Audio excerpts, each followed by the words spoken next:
ஜோதிடம் உங்கள் போனில் உடனடி தீர்வுக்கு பதில் 2 நிமிடங்களில் ஸ்ரீ ஸ்வர்ணலட்சுமி ஜோதிட நிலையம். தொடர்புக்கு 6384000396.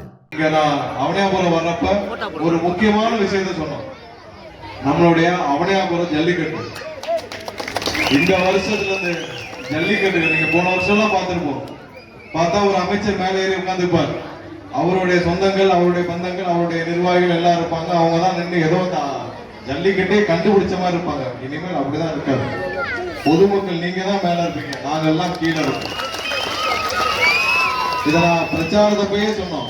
முதலாவதா இனிமேல் எந்த ஜல்லிக்கட்டுலயும் இந்த அமைச்சர்கள் மேலே ஏறி நிற்கிறது, அவங்க தான் குடும்பத்தினர் மேலே ஏறி நின்றுக்கிறது, அந்த பகுதி மக்கள் உள்ளே வர முடியாம வெளியே நின்று எட்டி பார்க்கலாம் இருக்காது. முதல் முக்கியத்துவம் இங்க இருக்கிற பெரியவர்கள், நீங்களே ஒரு கமிட்டி ஃபார்ம் பண்ணி சொல்லுங்க. நீங்க தான் மேல இருந்து துவங்கி வைப்பீங்க. துவங்கி வைக்கிறதான அரசுல இருந்து கலெக்டர் எல்லாம் துவங்கி வைக்கட்டும். மேல இருந்து பாக்குறது நீங்க தான். நாங்க ஓரமா நின்று எப்படி உங்களுக்கான வேலைகளை மட்டுமே செய்ய இருக்கோமோ அதே மாதிரி வேலையை மட்டும் செஞ்சுட்டு இதே மாதிரிதான் எல்லா ஜல்லிக்கட்டும் நடக்க போதும். எங்கேயுமே மேல நின்று நாங்கள் ஏதோ இந்த அமைச்சர்கள் போன வருஷம் நாங்க எல்லாம் பார்ப்போம் டிவியில எல்லாம் எப்படி இருப்பாங்கன்னு. அந்த பகுதியில் அவனியாபுரம் ஜல்லிக்கட்டா அவனியாபுரம் மக்களே உள்ள இருக்க மாட்டாங்க. யார் யாரும் நடத்திட்டு இருப்பாங்க. அப்படிலாம் இருக்காது. எந்த பாகுபாடும் இல்லாமல் மக்களுக்கான ஜல்லிக்கட்டா இருக்கும். அதுல எந்த பாகுபாடு, எந்த ஜாதி பாகுபாடு, எந்த மத பாகுபாடு, எல்லாருக்குமான வாய்ப்புகளா இருக்கும். ஜல்லிக்கட்டு நம்மளுடைய பாரம்பரிய நிகழ்ச்சி, நம்மளுடைய பாரம்பரிய விழா. அது அப்படிதான் இருக்கும். அந்த வாக்குறுதியை முதலே சொல்லியிருந்தோம். அதை கண்டிப்பா செய்வோம். அப்படிதான் எல்லா இடத்துலயும் சுதந்திரமா நடக்கும். அதுலயே நிறைய லாபி இருக்கு இல்லையா? ஜல்லிக்கட்டு நடத்துறது ஒரு பெரிய லாபி. அந்த அமைச்சர் சொன்னாதான், மூர்த்தி சொன்னாதான் ஜல்லிக்கட்டு. மூர்த்தி சொல்ற நடப்படிதான் நடக்கும். அப்படிலாம் இல்ல. இனிமேல் அரசு சார்பா எடுக்கும்போது மக்கள் எப்படி சொல்றாங்களோ அப்படிதான் நடக்கும். எந்த மூர்த்தியும் உருவாக மாட்டார்கள். இனிமேல் எந்த கட்சியிலும் மூர்த்தியும் இருக்க மாட்டாங்க. இதே மாதிரி நம்ம கட்சியிலும் அந்த மாதிரி யாரும் செயல்பட மாட்டாங்க. உங்களுக்காக இப்ப எப்படி இருக்குமோ அப்படிதான் 50 வருஷம் கழிச்சிருப்போம். இப்படி இருக்க மாதிரிதான் எங்களோட நிர்வாகிகள் கடைசி வரைக்கும் இருப்பாங்க. நாளைக்கு உள்ளாட்சி தேர்தல் வரும். எங்க நிர்வாகிகள் தான் கவுன்சிலர் வருவாங்க. உங்க கூட இருந்து, உங்க கூட களத்துல இருந்து இவங்க தான் வேலை பார்ப்பாங்க. இதுக்கு முன்னாடி கவுன்சிலர் யாரும் பார்த்திருக்கீங்க? என்ன பாக்கலையா? யார் ஏரியா பக்கம் வந்திருக்காரு? கவுன்சிலர் எல்லாம் ஏரியா பக்கம் வந்திருக்காரு. நான் போன தடவை ஒரு இடத்துல பேசுறப்ப சொன்னேன். என்னாச்சு? போன தடவை பேசுறப்ப சொன்னேன், கவுன்சில் தான் 20 கோடி 30 கோடி கொள்ளையடிச்சாங்க. உடனே பயங்கர கோபம். எங்களை பார்த்து கொள்ளையடிச்சேன்னு சொல்ல உண்மையை தான் சொன்னேன். ஏதாவது போய் சொன்னா தைரியம் இருக்கா? உங்க கவுன்சிலர் எல்லாம் திமுக கவுன்சிலர் லிஸ்ட் போடு.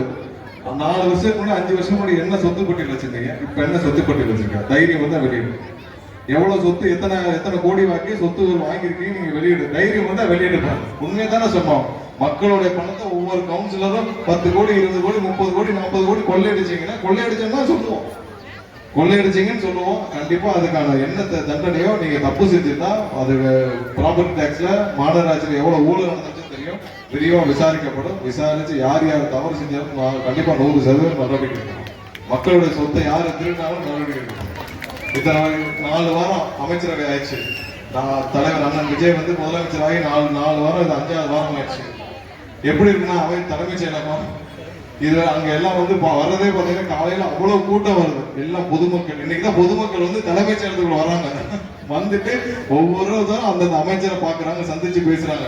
இதுக்கு முன்னாடி தலைமைச் செயலகத்துக்கு போய் நம்ம தான் கவுன்சிலரே பார்க்கலையா, அப்புறம் எப்படி அமைச்சரை பார்க்க முடியும்? அப்படி இருந்த சூழ்நிலை மாறிடுச்சு. 9:30 மணிக்கு வந்துடுறாரு அண்ணன் விஜய் முதலமைச்சர். 9:30 மணிக்கு வரவர் மதிய சாப்பாடா அங்கதான். இது வரைக்கும் முன்னெல்லாம் தலைமைச் செயலகத்தில் யாராவது வந்தாங்கன்னா காலையில ஒரு மணி நேரம் ஏதாவது நிகழ்ச்சி ரிப்பன் கட் பண்ணிட்டு நிகழ்ச்சியை முடிச்சுட்டு கிளம்பிடுவாங்க. அப்புறம் வீட்டுல அவங்களுடைய சொந்தம் பந்தம், அண்ணன் தம்பி, இல்ல மகன் மருமக, அப்படிதான் ஆட்சியை அப்படிதான் மேனேஜ் பண்ணிட்டு இருந்தாங்க. ஆனா இப்ப அப்படிலாம் இல்லை. 100% மக்களுக்காக ஒவ்வொரு நேரமும் பாடுபட்டு இருக்கிறார். கண்டிப்பா நாங்களும் அப்படிதான் வேலை பார்ப்போம். அடுத்த வர உள்ளாட்சி தேர்தலே எங்களுடைய மக்கள், எங்களுடைய நிர்வாகிகள் உங்களுக்காக நிற்பாங்க. உங்களுக்காக களத்தில் நிற்பாங்க. கண்டிப்பா எல்லா வேலைகளையும் உங்களுக்காக செய்வோம். மீண்டும் நீங்க எல்லாம் வாக்களிச்ச உங்க அனைவருக்கும் என்னுடைய நன்றியை தெரிவிச்சுக்கிறேன். செய்ய வேண்டிய வேலைகள் நிறைய இருக்கு. உங்களுக்காக என்னடா ஒரே நிமிஷம் பசங்க தான் கோவப்படுறாங்க பசங்க. சரி வந்துடுறாங்க. கண்டிப்பா செய்ய வேண்டிய வேலைகள் நிறைய இருக்கு. ஒவ்வொரு நாளும் எல்லா துறை அமைச்சரும் வேலை பார்த்துட்டு இருக்கோம்.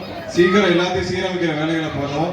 மீண்டும் வாக்களித்த உங்கள் அனைவருக்கும் என்னுடைய நன்றியை தெரிவித்துக் கொண்டு இப்ப அடுத்தடுத்த ப்ரோக்ராமுக்கு நலத்திட்டங்களுக்கு எல்லாம் வழங்குவாங்க. அனைவருக்கும் மீண்டும் நன்றியை தெரிவித்து விடைபெறுகிறேன். நன்றி, வணக்கம்.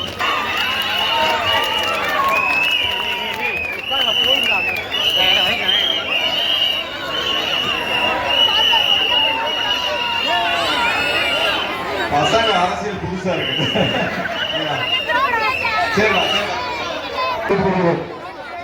ஆனா கழக நிர்வாகிகள் ஒரு ஸ்டெப் பேக் பின்னாடி போங்க.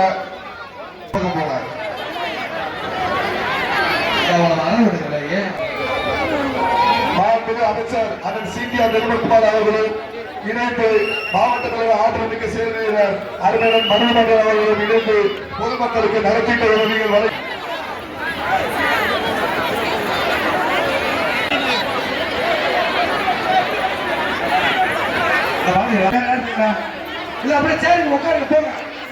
ஜோதிடம் உங்கள் போனில் உடனடி தீர்வுக்கு பதில் 2 நிமிடங்களில் ஸ்ரீ ஸ்வர்ணலட்சுமி ஜோதிட நிலையம். தொடர்புக்கு 638440000396.